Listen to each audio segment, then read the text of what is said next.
All right, hey, here we go. I am Jason Lindstrom, and I'm here to talk to you this evening about Frederick Jackson Turner and his significance of the frontier in American history, and the critique of that work by Patricia Nelson Limerick. Let's go Limerick. So basically, Turner is thrust into fame in the summer of 1893. He presents this, he's kind of an obscure historian. He's a professor at the University of Wisconsin. And he writes this paper called The Significance of History, the Significance of the Frontier in American History. And he presents it to the American Historical Association's meeting in Chicago in 1893, which happens to be taking place at the same time as the World Columbian exhibit, which is basically a year-long celebration of the 400th anniversary of Columbus's discovery of America. It takes place in Chicago, and it's supposed to act as like this springboard for the nation of America entering into the world stage as a national super, as a world superpower, as a world power. That's historically that's not necessarily the case. It doesn't happen until after the Second World War, but whatever. 1893 is where America is going to make its its coming out party. And so Turner comes to this conference. He presents his paper where he argues that the frontier offers special circumstances for American settlement and American development that other countries and other civilizations do not have. It goes on to be not necessarily well received at the conference, but very well received upon publication. Turner gains fame and notoriety from this thesis. Goes on to become really the predominant historian of the late 1800s, early 1900s in America. Leaves the University of Wisconsin for a prestigious teaching position at Harvard, and goes down as probably, the author is of arguably one of the most important historical works in American history.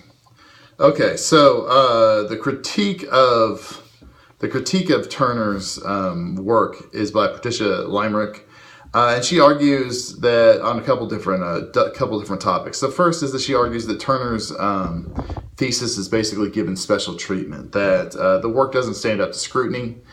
He doesn't provide adequate facts to support some of his ideas. And that the idea of presentism lessens Turner's idea of presentism, like the ability to understand the present, but to understand the present by understanding what got us there in the past, the elements that make up the present. Turner's idea lessens the drama of history. It takes away from not only our understanding of history, but it also takes away from our understanding of the current moment. She argues that history is not a straight line. So basically, let's just walk through this. Turner argues, those are Limerick's main criticisms. I'll go through some of Turner's ideas here, and then we'll kind of swing back around to her criticism.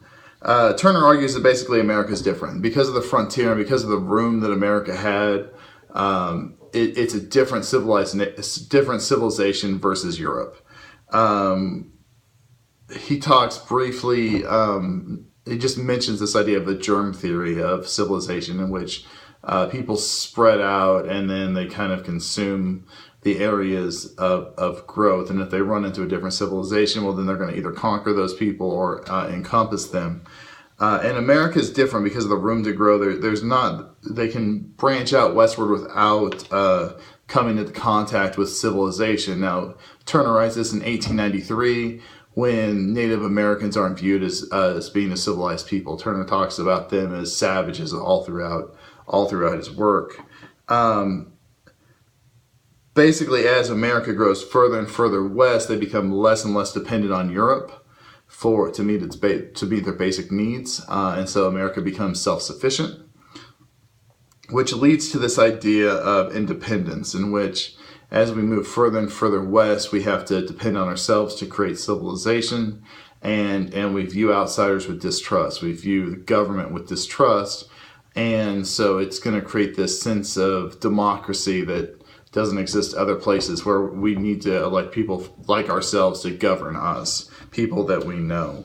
It creates this self-reliance. Turner talks a little bit about how each time we move one step further west, we get to recreate ourselves with the lessons that we've learned from the past. So we learn how to deal with Native Americans in certain situations. We learn how to deal with the distribution of land. We learn how to deal with mineral rights and drilling rights and those types of things as we move further and further west, time and time again. Okay, so let's go back to criticisms. Limerick likes to point out that this idea of independence is really a falsehood, because the settlers of the West have a tremendous amount of help from the American government in the way of land grants, in the way of government subsidies for railroads and irrigation systems. And both of those are going to make things like farming and homesteading possible, because without irrigation and without transportation, then you're not going to have water to grow crops, and you're not going to have transportation to move goods to markets, and so therefore you're just not going to survive in that wilderness. Criticism, again, treatment of the natives. Limerick points to a criticism of another historian that points out that the frontier thesis is basically no more than just a glorification of the genocide of the natives in justification of westward expansion and American imperialism. And she points out that we have this economic rise of the capitalist that doesn't coincide with Turner's explanation of society. So in 1893, Turner's saying, look, society's moving along the straight line, and we've run into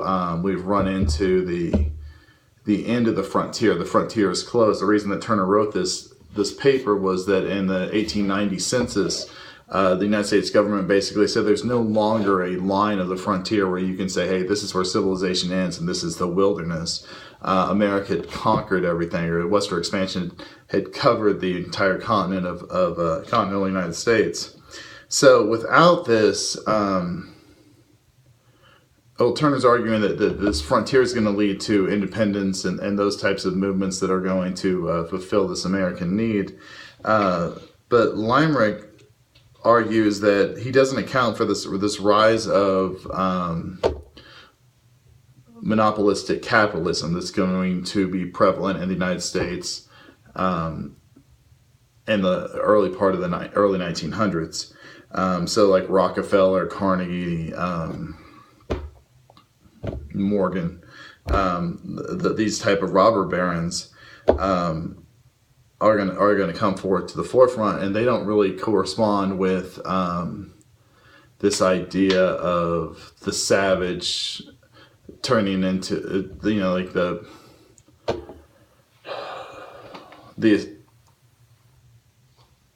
they don't correspond with the idea of people leaving society to return to nature, becoming savages, and then building a new society.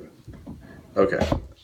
So looking at that, we're going to look at a couple questions here. First of all, should Limerick points out that Turner, throughout his career, regardless of the fact that every time, throughout his career at different points, he had argued against his own frontier theory, his own significance of the frontier in American history, his own paper multiple times on multiple occasions, but it never collected all of those or never created like an amendment to his work. And so she argues that Turner should have at one point gone back and said, hey, you know what, this is what I thought in 1893, but in 1925, this is now what I think. These are the errors that I made of my youth. And so question one, should Turner have amended his work later in his life And would that lessen his spot in history? Limerick argues that if he would have done that, then he would have lost his prestige. He would have lost his position as a professor at Harvard, and those types of things.